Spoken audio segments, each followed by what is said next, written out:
자, 이제 멘토링의 첫 번째 기술은 뭐예요? 5가지 성품이에요. 기술 첫 번째 5가지 성품. 그 다음에 이제 감정 컨트롤, 감정 다스리기, 감정을 따르지 말고 행동 원칙을 행동하라. 요거는 우리가 계속 이제 그 상황에 따라서 약간 변화를 시키지만은 감정에 대한 컨트롤에 대한 건 거의 계속 나오고 있어요. 왜냐하면 이거는 그만큼 중요해요.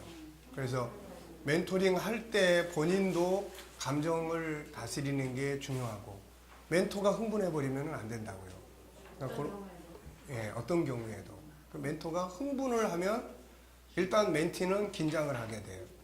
그리고 소통하기가 힘들어져요. 이제 입을 닫아버리거나 이렇게 돼요. 그래서 멘토링의 기술, 이제 이게 멘토링의 기술 첫 번째가 아닌데, 멘토링의 기술. 자, 우리가 앞에서부터 공부한 건 뭐였죠? 멘토링의 도구네. 도구. 도구. 여기서는 멘토링의 기술. 자, 그대로 가겠습니다. 감정 컨트롤하기. 감정을 따르지 말고 행동 원칙을 행동하라. 요거는 우리가 아픈 마음 치유 교실에서도 이야기를 했던 거예요. 그러니까 항상 중요한 것이 감정을 자꾸 우리는 내 주인으로 삼는다고요. 그러니까 우리가 지도로 그려보면은 자, 우리 큰 나라고 하는 존재가 있어요. 그리고 그 나라고 하는 존재 속에는 5가지 성품이 있어. 그리고 그 안에는 인격성이라는 게 있고, 인격성 안에 생각의 기능이 있어. 그 생각의 기능 속에서 감정이라는 건 만들어지는 거예요. 근데 이 조그만 하나의, 예를 들어서 지금 뭐 예를 들면 이런 예가 맞을지 모르지만은 김제라고 하는 작은 도시가, 작은 시골이 대한민국을 이끌어가는 거, 이러면 좋겠죠. 근데 실제로는 이 나라를 이끌어가는 거는 김제 작은 도시가 아니고 서울이에요. 서울. 이게 무슨 이야기냐면, 감정을 내가 다스려서 이끌어가야지 내가 감정에 끌려가면 안 된다는 거예요. 근데 이론은 맞는데 현실은 항상 감정이 먼저 가버려요. 나를 확 끌고 감정을 가버려요. 그 감정이 나로 하여금 주먹질도 해대고 내 몸을 그냥 끌고 가버린다고요. 그리고 난 다음에는 이제 어떻게 돼요? 이제 후회를 하는 거야, 이게. 그러니까 이거를 이제 승리할 수 있도록 감정을 내가 다스리도록, 감정이 막 화가 났을 때, 혹은 우울했을 때, 혹은 어떤 감정이 생겼을 때 그대로 가지 말고 생각을 또 하는 거예요, 거기서. 이때 컨트롤할 수 있는 게 뭐가 있나. 그러니까 결국은 이 5가지 성품이라는 건 생각 속에서 작동을 하는 거예요, 이게. 그러니까 그 시간에 흥분하지 말고 생각을 좀 하는 거예요, 생각을. 얼마나 이 능력을 키우느냐에 따라서 웃으면서 보낼 수도 있는 거고, 좋은 말을 골라 쓸 수도 있는 거고, 이렇게 되는 거예요. 그래서 감정을 따르지 말고 행동 원칙. 심리 상담은 특히나 심리 치료는 다 심리병이 뭐냐면 안 좋은 감정의 지속성이에요. 이게 결국은 심리 질병이라고, 이게. 그래서 자, 감정 다스리기에 대해서 우리가 공부를 다시 한번 합니다. 멘토링을 하면서 중요한 것 중에 하나는 감정 다스리는 훈련이다. 멘토나 멘티 모두가 감정을 다스리지 못할 때 많은 문제들이 나타나게 된다. 그래서 성경은 감정을 다스리는 일에 대해서 다음과 같이 권고하고 있다. 자, 계속 이 말씀이 이게 우리가 하나님의 성품을 공부하다 보면 잠언이 굉장히 중요한 책이에요. 그 속에서 굉장히 우리 내면의 세계와의 관계된 이야기를 많이 합니다. 잠언은 거의 성품 이야기예요. 거의 가장. 이제 마음을 지키라. 또 뭐 마음을 다스리라. 감정을 컨트롤할 수 있는 능력은 그만큼 중요하다. 우리가 살아가면서 떨어질 수 없는 것이 감정이다. 감정은 생각 속에서 일어나는 하나의 기능이지만 우리를 이끌어가고 있는 중요한 기능이다. 나쁜 감정이 만들어지면 나쁜 행동을 하고, 좋은 감정이 만들어지면 좋은 행동을 하게 된다. 감정의 행동을 하기 때문이다. 그러므로 감정을 잘 알고 이해하고 때로는 감정을 변화시킬 수 있도록 훈련해야 한다. 감정은 어떻게 만들어지고 어떻게 바꿀 수 있는 일일까? 부모 역시 우리가 부모 교실 프로그램을 짜면서도 이것도 거기에 넣었어요. 부모의 감정 컨트롤. 부모의 감정이 컨트롤이 돼야 아이의 감정도 거기에 따라갈 수가 있어요. 근데 부모가 먼저 흥분을 해버리면 아이가 이제 어떻게 해야 될지 모르죠. 그 감정 앞에서. 그러니까 부모가 해야 될 가장 역할은 애가 못한다, 잘한다에 너무 민감한 감정을 만들어내지 말고, 못한다고 하더라도, 아이가 또 학교에서 잘못 행동을 하더라도 거기 막 흥분해가지고 너 무슨 짓 했어? 너 뭐 잘못했어? 막 이런 식으로 몰고 가서는 안 된다는 거예요, 이게. 그래서 자기 감정 컨트롤을 할 수 있는 부모가 되면 리더자가 될 수가 있는 거죠, 이게. 자, 감정은 생각 속에서 일어나는 기능이지만, 이게 이제, 그래서 감정은 어떻게 만들어져요? 정보예요, 정보. 느낄 감, 뜻, 정, 어떤 일이나 현상, 사물에 대하여 느끼어 나타나는 심정이나 기분. 감정은 정보에 만들어져요. 사람은 슬픈 영화를 보면 눈물을 흘리게 되고, 즐거운 영상을 보면 즐거워지죠. 노래를 들으면 몸이 움직이고, 좋은 사람 만나면 평안함을 느끼고, 나쁜 사람을 만나면 두려움과 분노를 느끼고, 결국 감정은 정보를 통해서 만들어지고 감정이 행동을 만들게 되는 거죠. 이 이야기 우리 여러 번 나옵니다. 한 남자가 애들 데리고 전철 탔는데 애들이 막 이렇게 장난을 부리니까 옆에 사람이 애들 좀 단속해서 했는데, 그 남자가 뭔 이야기를 했어요? 지금 이 옆에 있던 여인은 무슨 정보를 처음에 받았습니까? 애들이 막 떠들고 장난을, 요 정보가 들어온 거예요. 그럼 당연히 시끄럽다 반응이 나오는 거고, 근데 그 다음 정보가 들어왔어요. 애 엄마가 오늘 죽었다. 장례 치러 오는 길이다. 이 정보가 딱 들어오는 순간 이 아주머니는 아이들에 대해서 측은한 마음이 드는 거예요. 이게. 그러니까 어떤 정보가 들어오느냐는 굉장히 중요한 거예요. 네.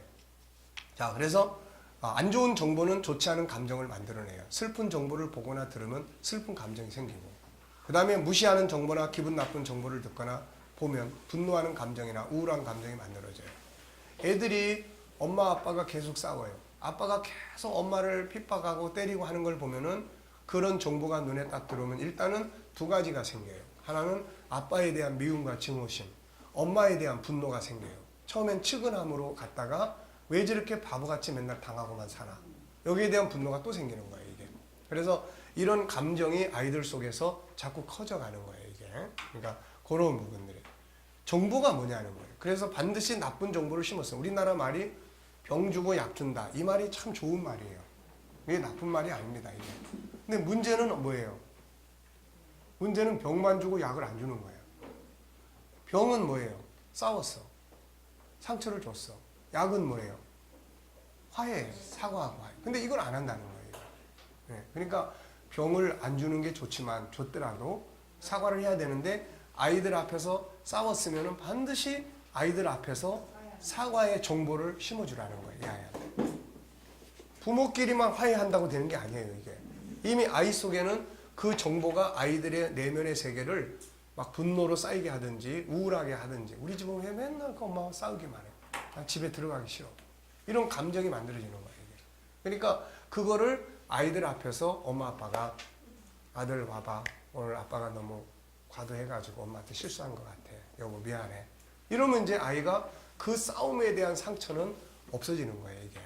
그러니까 이런 부분들을 우리가 정보예요, 정보.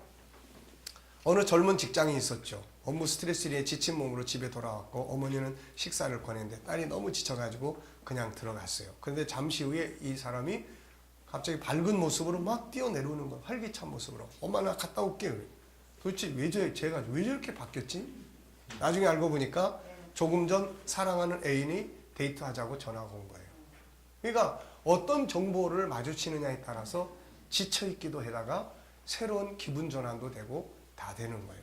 무엇이 여인의 감정을 바꿔놨을까? 애인으로부터 정보다. 사람은 어떤 정보를 대하는가에 따라서 상한 감정이 만들어지기도 하고 행복한 감정이 만들어지기도 한다. 그리고 감정은 삶을 지배한다. 그래서 정보, 그 다음에 느낌, 감정이 생기고, 이때 1차 감정이 이제 형성이 되죠. 느끼고 감정, 그 다음에 행동. 그래서 정보는 두 가지 형태로 나타나요. 하나는 외부적 정보. 이것은 밖에서 들어오는 정보예요. 뭐 눈, 귀, 코, 입, 손, 발, 몸, 상상.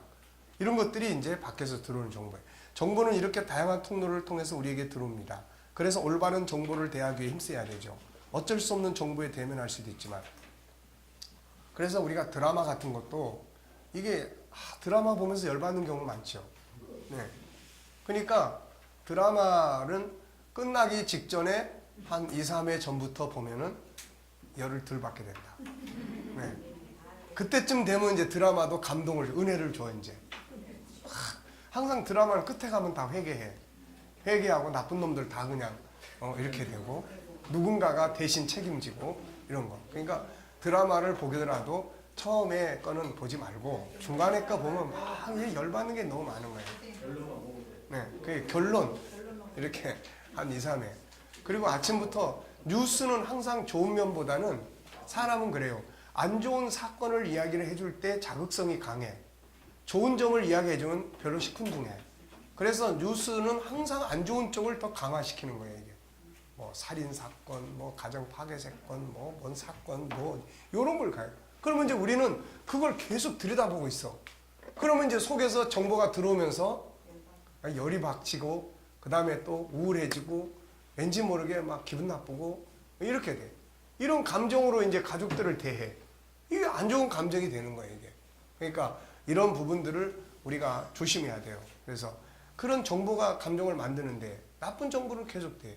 공황장애 있는 사람이나 두려움을 갖는 사람이 맨날 전설의 고향, 살인사건, 이런 사건, 이런 것만 들여다봐.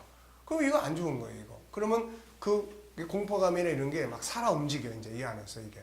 예. 그러니까 그럴수록 편안하고 안정된 것들을 가까이 대하는 거. 이게 중요한 거예요. 그래서 올바른 정보를 대하기 힘써야 돼. 어쩔 수 없는 정보에 대면할 수도 있지만 가능한 내가 선택할 수 있는 정보에 대해서는 좋은 정보를 유입할 수 있도록 해야 되죠. 좋은 사람 만나기, 좋은 책 보기, 영상 보기, 좋은 이야기 듣기, 감동적인 사건 만들기, 좋은 곳 찾아가기. 내 감정이 너무 메말라 있다 그러면은 막 슬픈 영화를 보면은 그 영화가 잘 됐느냐 못 됐느냐 보다는 그냥 그 영화 보면서 울어. 슬픈 영화. 네. 우리 교회 장로님 사이가 이 영화를 걔를 인수해가지고 만든 영화가 하나 있어요. 뭐지 제목? 덕구. 혹시 들어봤습니까? 덕구. 다행이다. 그 저기 뭐야? 그 유명한 나이 드신 저기 이순재. 네. 거기 200만 돌파했습니다. 네, 그래요. 그래가지고 그 이제 우리 그 장로님 사이가 만든 영화예요, 그게. 네. 그래가지고 이제 우리는 권사님이 이제 표 사다 줘가지고 가서 보라고 그랬는데 가서 보고 한참 울다 왔네. 그러니까 그게 이제 우리 그 예? 목사님 오늘 우셨어요? 나 한참 울었어. 그게 이제 원래 그 장로님의 스토리가 그 손주도 키워가면서 참 그랬어. 근데 그거를 그려놓은 건 아닌데 이제 그런 부분들이 있어요. 그러니까 어쨌든 간에 내용이 잘 됐냐 못 됐냐 뭐 이런 거보다는 감정이 메말라 있을 때는 그런 영화 보면서 좀 이렇게 울어. 울고 나면은 속이 좀 시원해. 그러니까 한번 보세요. 덕구. 덕구인가? 독구인가? 덕구지, 덕구. 덕구. 네. 자, 어디까지 하겠습니까? 그래서 태양 앞에 있으면 뜨겁고 이 느낌은 덥습니다. 기분 나쁘다의 감정을 만들어요. 짜증이 나요. 지금 여러분들 뜨거운 여름철 생각하면 어떤 기분이 들어요? 네. 아, 이거 어떻게 살지, 이거. 이런 느낌, 감정이 만들어지는 거예요. 짜증을 내거나 힘들어하는 행동을 만들어요. 통계에 의하면 성범죄자들 5명, 3명은 성범죄 전에 포르노 비디오나 영화를 봤다고 한다. 이처럼 어떤 정보를 대면하는가에 따라서 느낌과 감정을 가져오고 감정은 그 다음에 거의가 감정을 그러니까 내 마음을 다스려라. 다스리지 못하면 행동으로 이어져요. 이게 행동으로. 그 행동은 또 다른 정보를 만들어내고 또 다른 느낌과 감정, 행동을 유발시킨다. 다음에 성경 속의 사건을 연구해 사실을 정리해보자. 나발과 다윗의 관계. 나발이 한 말을 듣고 다윗은 어떻게 반응했죠? 죽이러 가는 거야 이제. 가만 안 놔두겠다고. 그러니까 나발이 말한 정보가 내용이 다윗한테 정보로 들어왔을 때 뭐 어째 이런 놈이 있어. 그러고서는 이제 죽이러 가는 거예요. 근데 이제 그 부인 아비가일이 와서 새로운 정보를 주는 거야. 존귀하신 분, 주께서 나라를 세우실 때 이 개와 같은 존재의 피를 뿌렸다는 이야기를 듣지 않았으면 좋겠습니다. 그 정보를 탁 들어오니까 다윗의 마음이 그냥 너무 감동해가지고 응? 네가 피를 지혜로운 여인이여 네가 피를 막았도다 해가지고 그냥 나중에 부인으로 삼아버렸어. 네. 자, 내부적 정보. 이건 이제 생각 속에 저장되어 있는 정보예요. 넓게는 창세기 1장 27절에 정보가 들어있어요. 우리가 구체적으로 모르지만은 하나님의 성품의 내용이 그 안에 다 들어있는 거예요. 이게. 창세기 3장에 정보가 들어있어요. 현실적으로는 태아에 잉태됐을 때부터 태어나서 성장하며 살아가는 모든 과정에서 만나는 정보들이 입력되어 있어요. 이 속에는 좋은 정보도 있고 상처받은 정보들도 있어요. 이때 상처받은 정보가 떠오르면 고통스러운 감정이 형성되고 좋은 정보가 떠오르면 좋은 감정이 만들어져요. 결국 밖에서 만나는 정보와 안에서 발생하는 정보들이 그 사람의 감정을 만들고 그 감정은 행동을 하게 만들어줘요. 자, 그러니까 하나는 외부적인 거예요. 하나는 내부에 있어요. 내 안에. 그동안 들어왔던 모든 정보들이 그냥 푹푹 떠오르는 거예요. 근데 어느 게 더 많이 떠오르느냐? 은혜 받은 정보가 더 많이 떠올라요? 속상하고 괴로운 정보가 더 많이 떠오르냐? 그렇죠. 그래서 하나님이 감사의 절기를 주시면서 감사했던 일들을 다시 끌어내라는 거예요. 끌어내. 이게 사람을 살아가는데 능력이니까. 감정을 이제 바꾸는 훈련을 해야 돼요. 1차 감정을 따라가면 안 됩니다. 1차 감정과 행동은 다음과 같아요. 정보. 딱 대하면 어떤 느껴지죠. 그 다음에 이제 감정이 만들어지고 행동이 되는 거예요. 나쁜 정보를 만나서 나쁜 감정이 만들어요. 이것이 1차 감정인데 이대로 행동하면 안 됩니다. 그건 나쁜 결과를 만들어요. 우리가 그대로 따라가면 안 되는 감정들은 다음과 같아요. 분노하는 감정, 슬픈 감정, 절망의 감정, 우울한 감정, 무기력한 감정, 불안한 감정, 공포의 감정, 실패의 감정, 교만의 감정, 염려, 걱정의 감정. 이런 감정들을 따라가면은 결국 심리 질병에 붙들리거나 사고를 치거나 인간관계가 파괴되거나 실패하는 삶을 만들게 돼요. 그래서 분석과 해석의 중요성. 여기서 중요한 것은 정보가 생각 속에 들어와서 느낌과 감정을 만든 이후 그대로 행동하면 안 된다. 올바른 감정을 만들기 위해서는 반드시 분석과 해석하는 과정이 필요하다. 그래서 야고보서 1장이 그렇게 중요한 거예요. 듣기는 속히 하고 말하기는 더디하라. 그 더디하는 시간에 뭘 해야 돼요? 이제 이거 분석을 해야 돼. 저 사람이 왜 저런 말을 했을까? 저런 말 할 때는 분명히 무슨 사정이 있어. 뭔 아픔이 있어. 이를 분석을 하고 나서 말을 하면 되는데 분석 없이 감정에 따라서 확 해버리면 이게 이제 사건이 되는 거예요. 이게. 그래서 올바른 감정을 만들기 위해서는 정보가 들어왔어도 이걸 해석하는 게 중요하다는 거예요. 어떻게 해석하냐? 왜 이런 일이 생겼지? 어떻게 하는 게 가장 현명한 것이지? 이런 분석이 필요하다. 그리고 좋은 방향으로 해석해서 2차 감정을 만든 다음에 2차 감동을 행동으로 옮기면 좋아지죠. 이제 이때 가장 중요한 것이 정보에 대한 해석이에요. 요셉이 형제들에게 팔려 노예가 되어 애굽으로 내려갔을 때 이 사건은 그에게 엄청난 분노와 절망의 느낌을 줬어요. 이것이 1차 감정이었어요. 그런데 그는 그대로 행동하지 않고 분석하고 해석합니다. 무슨 뜻이 있을까?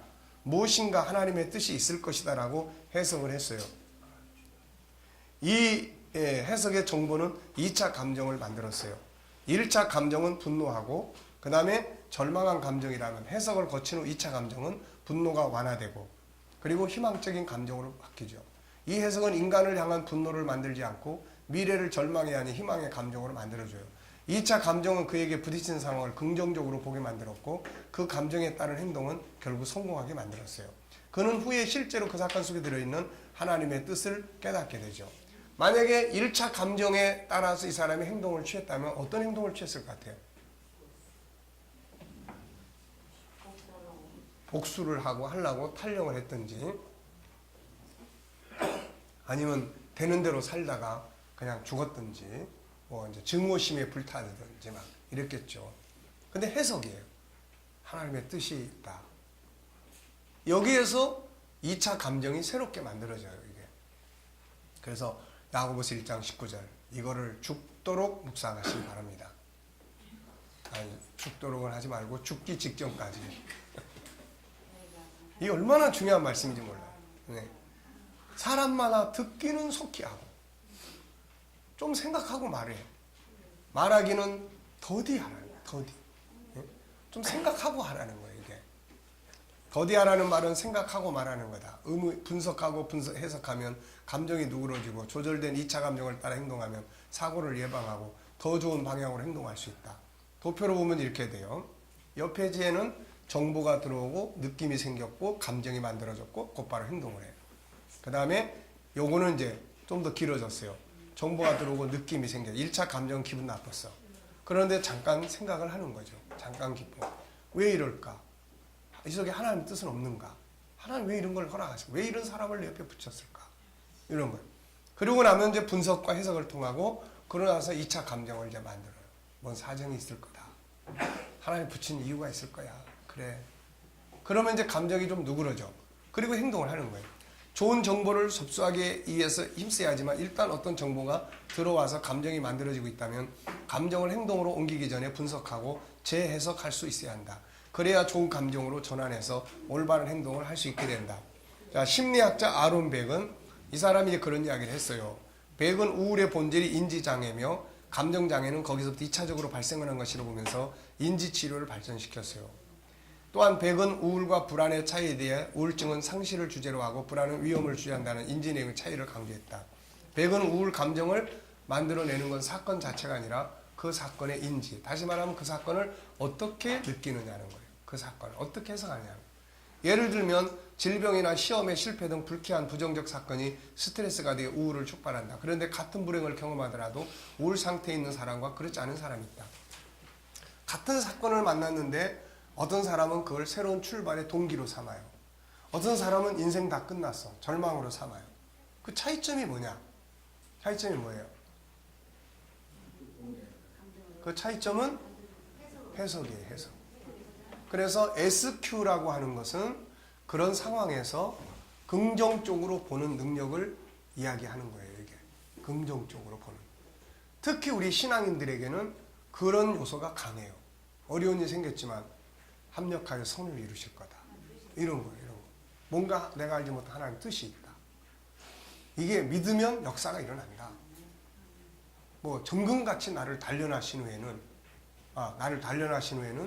정금같이 나오리라. 이게 전부 다 긍정이에요. SQ예요. 이게 다 영성지능이에요. 이걸 강화시키는 거예요. 그래서 나중에 영성지능 다룰 때 그 부분을 이제 다루게 될 겁니다. 그래서 역경 속에서 긍정으로 보는 이 지능을, 이 능력을 키우는 거예요. 이게 그러니까 그런 것들을 이제 키워야 아이들도 흥분 안 하고 그런 걸 다스려 갈 수 있는 이제 이런 것들이 생기는 거죠. 이게. 그러니까 정보 교체 훈련의 중요성. 감정은 정보가 만들고 정보는 외부적 정보와 내부적 정보로 이루어져 있다. 그렇다면 이제 내 안에 잘못된 감정이 만들어졌을 때 분석과 재해석과 함께 필요한 것이 정보를 바꿔주는 일이에요.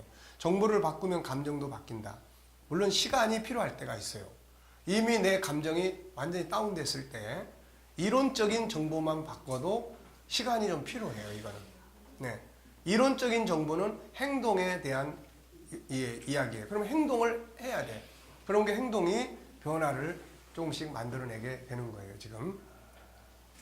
자, 외부적 정보를 바꾸기에 다음과 같은 변화를 줄 수 있어요. 우선 만남, 새로운 만남, 새로운 환경 만들기, 책이나 영화를 본다든지, 기타 보고 듣고 말하기. 가만히 있으면 그 감정이 지속되거나 더 나빠져요. 그러나 위와 같은 변화를 주면 감정은 놀랍게 바뀌죠. 이 모든 건 내가 하는 것이에요. 정보를 바뀌기 위해서는 다음과 같은 행동들이 필요해요. 나가서 누군가를 만나야 돼요. 가만히 있으면서 정보가 바뀌는 게 아니에요. 그러면 가만히 있을수록 감정은 더 그쪽으로 기울어져요. 이게 물론 좋은 상대 만나야죠. 만난다고 그러면서 가서 같이 우울한 사람 만나놓으면 우울 플러스 우울이 되는 거야. 이거 그를 만나 새로운 이야기 듣다 보면 상한 감정이 변해요. 하나님 만나는 노력을 기울인다면 고통의 감정은 감동의 감정으로 바뀐다. 좋은 친구, 우울함을 주는 친구가 아니라 기쁨, 희망을 가진 친구를 만나야 한다. 새로운 환경 만들기. 운동을 하거나 나보다 어려운 사람을 돕거나 기도를 하거나 찬송을 하거나 뭔가 일에 집중하거나 하면 감정이 변한다. 장소를 바꾸거나 상황 또는 대상, 현장을 바꿔보면 감정이 달라진다. 히스기야는 아수리의 침공으로 두려움에 사로잡혀서 성전으로 올라가서 두려움의 감정을 바꿀 수 있었고 사마리아 성 밖의 네 문둥이 역시 그 자리를 떠나 아람 군대로 가고자 했을 때 상황은 바뀌기 시작했어요. 먼저 인사만 해도 혼자서 크게 웃기만 해도 감정은 변해요. 어떤 때는 그냥 혼자서 막 웃다 보면은 그 웃는 모습이 웃겨가지고 웃어요. 그러다 보면은 감정의 변화가 오는 거야. 이제 마음이 열리기도 하고. 목사님 이 말씀하시는데 하나 보세요. 예를 들어서 어떤 분이 힘든 어떤 사람을 만나요. 근데 사실은 그 사람 도와줄 수 있는 사람이 거의 힘들어 있는 상태에서 자기들 처리를 못해. 그런데 이제 신앙으로 자기들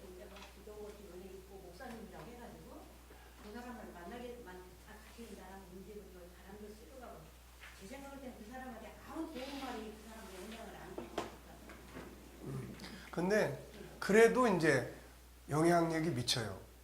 그래도. 그러니까 같이 나가서 바람 쐬고 뭐 하는 것도 그 사람한테는 새로운 분위기 전환을 만들어주는 거예요. 아니 그게 아니고 네. 어떤 목사님인데 네. 부부간이 나이가 다 70이 넘는데 헤어지는 상황이 왔어요. 그분이 어떤 그 젊은 사람을 네. 아 참 내가 너네 너무 잘하는데 지금 우리 아들한테 와가지고 나랑 너랑 좀 나 옛날 살던 거기에 가서 바람 좀 쐬고 오자 그래요. 우리 아들이 안 가요. 그런데 그 생각이 납니다. 내가 좀 미안했거든요. 지금 목사님 말씀을 듣다가 하나님이 나를 잘해주네 피할 길이 없네. 예. 내가 볼 때는 자기 속에 들어있는 자기 문제는 해결을 겁나게 좀 나이가 70이고 60 넘어서 70이 다 넘어간 사람들이 이제 헤어진대요. 이 상황에서 무슨 말이 나왔어요?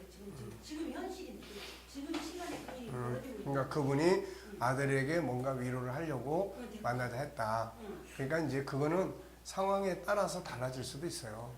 그분은 자기 내면은 그렇지만 또 그런 목회자로서 또 이제 해줄 수 있는 말들이 있을 수 있으니까.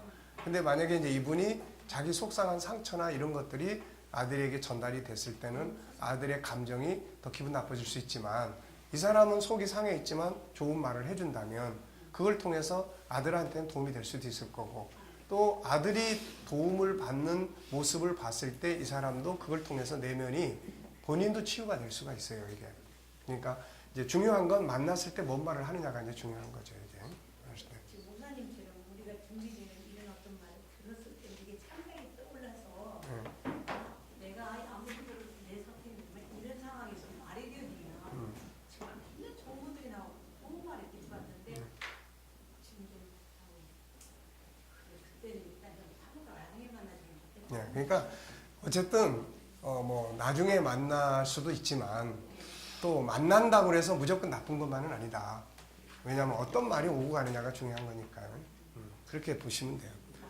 자, 어디까지 이야기를 했죠? 네, 새로운 환경을 만들어라. 우울증이나 공황장애 같은 심리적 질병을 앓고 있는 사람들을 만나게 되면 생각의 방향을 전환할 수 있도록 감정과는 전혀 다른 환경에 대해서 이야기를 나눌 필요가 있어요. 공감한다고 그 문제 자체에 대해서 이야기를 같이 나누다 보면은 오히려 이게 더 확대될 수도 있고 그래요. 생각을 바꿀 수 있도록 다른 이야기를 해주는 경우다. 때로는 그늘보다 햇빛이 잘 드는 양지 쪽으로 이동하는 것도 좋다. 자기 방에 걸어둔 그림이나 환경을 바꿔주는 것도 중요한 거죠. 여기에 이제 한 데일 카네기 인간관계론의 한 여인의 이야기가 나오는데 그 사람이 남편 잃고 힘들어하다가 나중에 이제 버스 타고 어디 가다가 두 고아를 만났고 두 고아에게 선물을 사주면서 이런 이제 상황 환경에 대한 새로운 정보를 만들게 됐어요. 본인이 의도해서 한 건 아닌데 가다 보니까. 근데 이런 새로운 정보가 이 여인으로 하여금 그렇게 힘들었던 아픔을 잊어버리게 만드는 이런 이제 계기가 된 거예요. 그러니까 새로운 그런 어떤 그 정보들을 의도적으로 내가 만드는 거 굉장히 중요한 것이다. 자, 184페이지 밑에 부분 보겠습니다. 세계적인 정신과 전문인 칼류. 나의 환자의 3분의 1은 임상적으로 진정한 신경증이 아니다. 그들의 병은 인생의 공허함, 무의미함이 원인이다. 그래서 받은 은혜를 누군가가 나눠보고 말씀을 배웠으면 누군가 그걸 나눠보고 그러면 그 말씀이 더 큰 은혜가 된다. 재물을 받았으면 누군가 나눠보고 시간이 있다면 누군가와 그 시간을 나눠보라. 가진 재능이 있다면 그것을 누군가와 나눠보라. 소유할 때의 은혜보다 나눌 때의 은혜가 훨씬 크다는 걸 알게 될 것이다. 책이나 영화 등을 보는 것도 감정을 바꾸는 중요한 역할을 한다. 주의할 건 내가 지금 매여 있는 감정과 동일한 것들에 대해서는 감정이 곱해지거나 감정 지속이 더 오래 가게 된다는 거예요. 그러니까 이쪽도 우울하고 이쪽도 우울한데 같이 우울한 사람끼리 우울한 이야기만 계속 하다 보면은 이게 더 우울해질 수 있는 가능성이 있어요. 물론 이제 상황의 변화에 따라서 내가 우울했는데 저 사람이 더 우울해. 근데 저 사람 만나서 나도 모르게 더 우울하니까 위로를 해. 그러다 보니까 자기 치유가 되는 경우도 생길 수가 있어요, 이게. 자, 우울의 감정에 매여있는데 우울한 사람들과 만남이나 그런 노래를 듣고 그런 책들을 보게 되면 더 우울해지게 되죠. 그러므로 내가 가지고 있는 감정과 반대되는 책이나 영화를 보는 게 좋고 기타 보고 듣고 말하기에 분명한 감정을 받기 위해서는 그 자리에 있어서는 안 된다는 거죠. 자, 내부적 정보, 감정의 변화는 외부적 조건에 의해서 바뀌는 게 아니에요. 내부적 조건에 의해서도 바뀌게 된다. 이미 앞서 살펴본 바와 같이 우리 내부에는 생각의 바다가 있고 그 안에 엄청난 정보가 들어있다. 그런데 그 안에 들어있는 정보도 크게 보면 두 가지가 들어있다. 좋은 정보, 나쁜 정보, 이런 것들이 제 생각의 바다에 들어있어요. 그러므로 현실의 정보 때문에 감정이 상해했다면 이 감정을 바꾸기 위해서 내 환경을 바꿀 수 있지만 또 하나는 내 안에 들어있는 좋은 정보를 찾아내야 한다. 상대에 대한 좋은 추억도 찾아내고 자기 장점, 가지까지 성품을 가지고 있는 좋은 점도 생각해내고 자기 정체성 인지하고 그걸 외치고 삶 속에 있었던 즐겁고 성공한 일들, 축하하고 칭찬할 일들, 감사했던 일들, 고마운 사람들, 사랑하는 사람에 대한 기억, 미래에 대한 비전과 희망 등 이때 필요한 것이 좋은 질문이다. 좋은 질문은 좋은 답을 끌어냅니다. 하나님 모세에게 하신 질문은 이런 거예요. 너에게 있는 게 뭐냐? 좋은 거를 찾아내는 거예요. 자기에게 있는 좋은 것들, 좋은 장점들을 찾아보라. 그것들이 새로운 정보가 되어 감정을 변화시켜 줄 것이다. 의도적 정보와 감정을 만드는 훈련을 하라. 여기서 한 가지 기억할 것은 자연적 정보와 감정과 의도적 정보와 감정이 있다는 점이다. 자연적 감정이란 자신이 선택하는 게 아니고 눈앞에서 자연스럽게 펼쳐지는 자연적인 정보로 만들어진 감정이다. 때로는 내 안에 있는 생각의 기능에서 저절로 떠오르는 정보로 만들어지며 감정이며 부정적인 것이 많다. 반대로 의도적인 감정은 밖에 있는 정보, 안에서 나오는 정보를 자기 스스로가 선택하는 거예요. 내가 이쪽 길로 가야 되겠다. 맨날 저쪽 길로 가니까 안 좋은 것만 보니까 이쪽 길로 가야 되겠다. 내가 이런 생각을 끄집어내야 되겠다. 좋았던 것들이 뭐가 있나. 이런 거예요. 의도적인 거예요. 밖에서 보는 것들을 자신이 조절하고 안에서 나오는 정보도 그대로 방치하지 않고 스스로 조절해서 좋은 정보를 생각해내는 상태를 말한다. 자연적 정보로 만들어진 감정이 필요할 때도 있지만 많은 상황에서는 의도적으로 자신이 정보를 선택해서 좋은 감정을 만들어야 한다. 이것이 삶을 다스리는 사람이에요. 네. 순간 감정을 잘 다스리라. 감정 컨트롤을 잘 준비했어도 순간 상황에 실패하는 경우가 많다. 내가 생각한 상황보다 더 좋지 않은 상황으로 전개될 때가 많기 때문이다. 이때 나도 모르게 내 감정이 나쁜 쪽으로 움직인다. 그래서 중요한 것이 정신을 바짝 차리라는 거다. 성경에서 깨어있으라는 말씀은 정신 차리고 있으라는 거죠. 정신 차리고 있지 않으면 순간적으로 내 감정이 습관화된 감정이 그냥 나가버려요. 잠언 4장 23절에서 마음을 지키라는 것도 같은 의미다. 정신 차리고 있지 않으면 이상한 감정이 나가서 문제를 만들기 때문에 잘못된 감정이 나가지 않도록 잘 지키라는 거예요. 필요한 것을 항상 기억하고 외쳐라. 그 순간에 뇌가 그걸 떠올리도록 나는 어떤 상황에서도 흥분하지 않겠다. 엉뚱한 생각을 하라. 그 순간에 엉뚱한 생각, 다른 사람 생각을 하는 것도 순간 감정을 컨트롤하는 도움이 된다. 숫자를 속으로 헤아려라. 누군가의 고마운 점을 생각해라. 심장 호흡을 해라. 5초 동안 숨을 들이쉬고 5초 동안 숨을 내쉬라. 이때 집중해라. 상대방의 좋은 점을 생각하거나 그가 지금 마음에 상처가 많다고 생각해보라. 준비한 성경 구절을 속으로 외우는 것도 좋다. 잠시 자리를 피하는 것도 필요하다. 사람과의 관계뿐만 아니라 심리 질병으로 인해 순간적으로 어떤 상태가 올 때도 이런 방법들로 감정을 바꾸는 훈련을 해보라. 감정은 다스릴 수 있다. 감정의 주인이 자기 자신이기 때문이다. 많은 사람들이 감정을 다스리지 못해서 삶이 불행하게 돼요. 그러나 우리가 분명히 알아야 할 것은 감정의 주인은 누구예요? 자기예요. 자기 자신. 감정이 나의 주인이 아니고 내가 감정의 주인이라는 점이다. 그래서 성경은 우리에게 감정을 다스리라고 이야기를 하고 있는 거예요. 자, 뒷페이지 보시면 이렇게 되어 있어요. 내 안에 뭐가 들어있어요? 5가지 성품이 있고 성품 안에 인격성이라는 게 하나 있고 인격성 안에 3가지 기능인데 생각의 기능이 있고 생각의 기능이 11개나 특징이 있는데 그 중에 한 가지가 감정이고 이 감정이 행동을 만드는 거예요. 그러니까 알고 보면 감정은 아주 작은 하나의 어떤 내용이야 이게. 그런데 이게 내 삶을 막 끌고 가버리는 거예요. 이거는 모순이다. 그래서 감정을 어떻게 하는 자가 돼요? 다스려요. 다스려. 기분 내키는 대로 하지 말고 다스려. 네. 위에 덮여서 보여주는 것처럼 나라고 하는 내 영혼 안에 들어있는 가장 기본적인 구성은 5가지 성품이다. 그리고 각 성품에는 이미 살펴본 바와 같이 각기 기능들이 들어있어요. 인격성 안에 3가지 기능이 들어있는데 그 중 하나가 생각의 기능이다. 그리고 생각의 기능 역시 그 안에 여러 가지 영역들이 있는데 그 중 하나가 감정이다. 그러므로 결국 감정은 내 안에 들어있는 하나의 부속 기능이며 그 주인은 나예요. 그러므로 내가 내 안에 있는 것들을 관리하고 통치하고 명령하고 변화를 지시하고 해야 된다는 거야 이게. 네. 이것들을 그대로 두면 자기 멋대로 행동을 해요 이게. 예? 문제를 일으켜 사고를 쳐서 결국 누구를 망하게 합니까? 나를 망치는 거예요. 사고를 내는 다음에 감옥 가는 게 내 감정만 따로 붙잡아다가 감옥으로 데려가면 되는데 감옥 데려가는 게 감정만 끌고 가는 게 아니라 누굴 끌고 가요? 나를 통째로 데려가 버리는 거야 이게. 네. 그렇다고 해서 내 감정이 그렇게 했으니까 감정만 데리고 가세요 할 수도 없는 거고. 그러니까 다스리는 거예요. 기분 좋게 있는데 아이가 학교에 들어오면서 신경질을 부리기 시작한다. 처음에 좋게 대하다가 아이가 엄마 핑계대고 불평을 하며 말 안 듣게 되면 감정이 상하기 시작하고 그걸 컨트롤하지 못하면 분노한 감정이 끌려가요. 그 다음에 어떻게 됩니까? 그 다음에 이제 뭐 두들겨 패든지 또 뭐 이제 화풀이를 하든지 이렇게 되겠죠. 분명하게 알아야 될 것은 잘못된 감정에 끌려가지 말라. 내 감정대로 행동한다고 해서 그게 내가 아니에요. 나의 기분이 그래. 그거는 내 기분이 그래. 내 기분이 그러는 거지 내 전체가 아니야 지금 이거. 사실은 지금 나의 잘못된 감정이 나를 끌고 가는 것이고 결과는 결코 좋지 않게 나타난다. 분명히 기억하자. 감정의 주인은 누구예요? 나다. 그러므로 내가 수시로 통치해서 행복과 성공을 만들어낼 수 있는 감정으로 바꿔갈 수 있어야 한다. 감정의 변화가 주는 결과들, 행복하고 성공의 삶이 되고 실수를 확 줄일 수가 있어요. 이게 빠른 분위기 전환이 될 수 있고 마음의 병이 치료되고 삶의 변화 발전이 있고 좋은 관계를 형성할 수 있어요.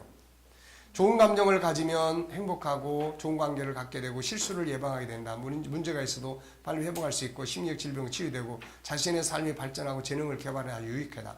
심리적 질병은 대체로 잘못된 감정에 매여 있음으로 이루어진다. 그러므로 즐거운 감정으로 바꾼다면 치료된다. 어떤 경우에는 두려움이나 불안감, 공포가 찾아올 때 극한 즐거운 일을 생각해내면 안정을 갖게 되고 오히려 즐거웠던 기분이 떠올라 위기를 벗어난다. 항상 정보를 재해석해서 1차 감정을 뭘로 바꿔요? 2차 바꾸고 정보를 바꿈으로 감정을 바꾸는 훈련을 하라. 자연적 정보와 함께 의도적 정보 교체와 감정 만들기를 훈련해라. 순간 감정을 잘 컨트롤해라. 자, 기도에서 성령이 역사를 해요. 그럼 성령이 역사하시는 건 뭔 작업을 하시는 거예요 지금? 우리의 감정을 새로운 정보를 우리 감정 속에다 집어넣으시는 일을 하는 거예요. 네, 성령이 그 일을 하시는 거예요. 성령께서.